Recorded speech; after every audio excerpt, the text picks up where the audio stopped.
You are looking at Julian's pronunciation guide, where we look at how to pronounce better some of the most mispronounced words in the world, like this other curious word. But how do you say what you're looking for today? Let's learn how to pronounce this word in Spanish, meaning peanut. In Spanish, how do you say a peanut in Spanish? Cacahuete. Cacahuete. The H is silent, so don't worry about it. U, that's the U there, and then E is pronounced E. Cacahuete. Let's learn how to pronounce this word in Spanish, meaning peanut. In Spanish, how do you say a peanut in Spanish? Cacahuete.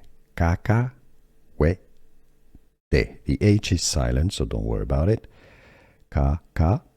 U, that's the U there, and then E is pronounced E. Cacahuete. Here are more videos on how to pronounce more confusing words and names too many mispronounced. Like this video if you found it useful. I appreciate your support. I'll see you soon, and thanks for watching.